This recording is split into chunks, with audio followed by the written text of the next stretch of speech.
हर हर महादेव। जय भोलेनाथ। अगर आप सावन के सोमवार के व्रत कर रहे हो तो ये गलतियां मत कर देना, नहीं तो आपको अशुभ परिणाम देखने को मिल सकते हैं।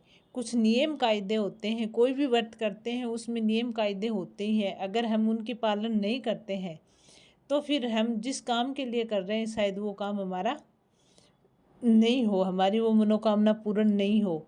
इसलिए खासकर जब आप श्रावण महीने के सोमवार कर रहे हो तो उस टाइम आप ये गलती भूल से भी मत कर देना।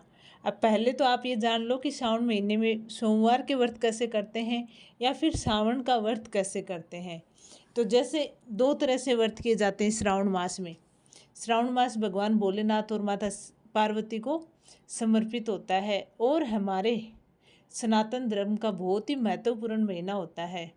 चारों तरफ हरियाली होती है, सब जगह खुशहाली होती है। हरियाली समृद्धि का प्रतीक होता है और भगवान भोलेनाथ इतने भोले हैं कि वो थोड़े से भी पूजा अर्चना से खुश हो जाते हैं।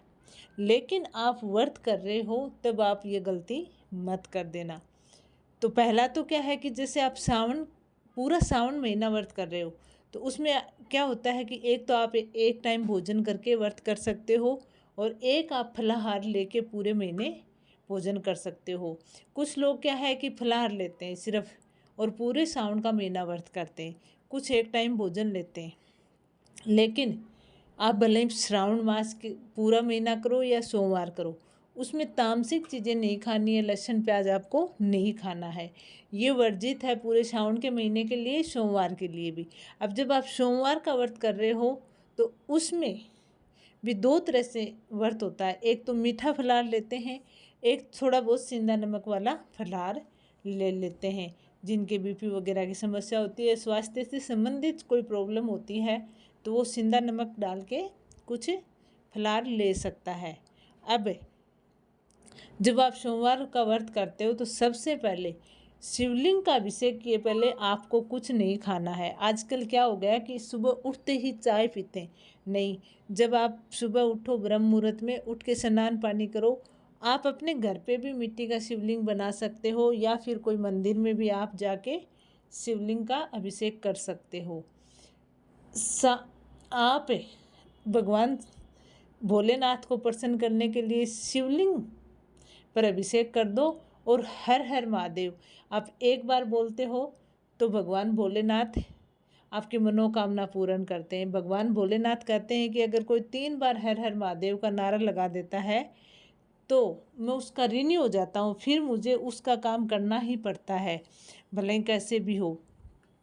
अब जब आप उठते हो, ब्रह्म मुहूर्त में स्नान करते हो, तो उसके बाद आपको क्या करना है, शिवलिंग का अभिषेक करना है और बेलपत्तर जरूर चढ़ाना है। बेलपत्तर आप पहले दिन तोड़ लेना। सोमवार के दिन बेलपत्र को वर्जित माना जाता है तोड़ना, इसलिए आप पहले दिन बेलपत्र तोड़ लेना और शिवलिंग पर चढ़ा देना।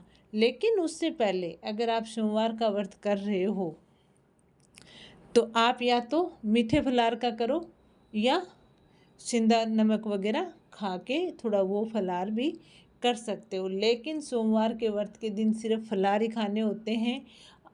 क्या चलता है कि सोमवार का व्रत करते हैं, श्रावण मास के सोमवार का व्रत करते हैं और एक टाइम भोजन करते हैं, नहीं। आपको सोमवार का व्रत करने के बाद फलाहार लेने हैं, अन्न नहीं ग्रहण करना है। और होश के तो पानी वगैरह पिए, ज़्यादा फलाहार ग्रहण नहीं करें क्योंकि व्रत में ज़्यादा नहीं खाना चाहिए। जब आप व्रत करते हो तो वो व्रत सही तरीके से होना चाहिए। फिर आप मंदिर जाके भगवान भोलेनाथ या शिवलिंग पर, अगर आप मिट्टी का घर पे शिवलिंग बनाते हो तो आप उसको पहले जल से अभिषेक करा दो, फिर दूध से करा दो और फिर जल से अभिषेक करा के प्रसाद वगैरह चढ़ा दो। प्रसाद में कोई भी फल चढ़ा सकते हो या मिश्री, चीनी, मखाना जो भी है, शक्कर वगैरह वो चढ़ा सकते हो और घी का दीपक जला देना और बेलपत्र, धतूरे के फूल, सफ़ेद आकड़े के फूल वगैरह आप चढ़ा देना और दक्षिणा जरूर चढ़ानी है। फिर आप उसको विसर्जित भी कर सकते हो। जो पानी आपने अभिषेक के लिए लिया था लोटा भर के, घंटे भर बाद में आप उसी पानी से शिवलिंग का विसर्जित भी कर सकते हो। अब आपको क्या नहीं करना है, जब आप एक तो सोमवार का व्रत करो तो ब्रह्मचार्य का पालन करना है, और ऐसी कोई चीज़ जो आप छोड़ सकते हो तो वो आप छोड़ देना। आपकी प्रिय चीज़ है और उसको छोड़ देना। बाल वगैरह नहीं कटवाना आपको सोमवार का व्रत करके, श्रावण मास के सोमवार का व्रत करके। एक आपको किसी पे गुस्सा नहीं करना है, नहीं किसी की निंदा करनी है सोमवार का व्रत करके, कोई भी तरीके से आपको नहीं करना है। आपको सिर्फ ओम नमः शिवाय मंत्र का जाप करना है और भगवान भोलेनाथ का हर हर महादेव का नारा लगाना है। श्रद्धा के साथ व्रत कीजिए और विश्वास के साथ कीजिए। भोलेनाथ ऐसे भोले हैं कि आप एक हर हर महादेव ओम नमः शिवाय का मंत्र का जाप करोगे तो भगवान प्रसन्न हो जाएंगे और आपकी सारी मनोकामना पूर्ण करेंगे। उसके बाद जब आप शिवलिंग पे ये सब चीज़ें अर्पित कर देते हो तो वहीं बैठ के श्रावण मास के सोमवार की कथा करनी है। वो कथा मैं अगली वीडियो में डालूंगी कि कथा कौन सी होती है और कैसे करनी है।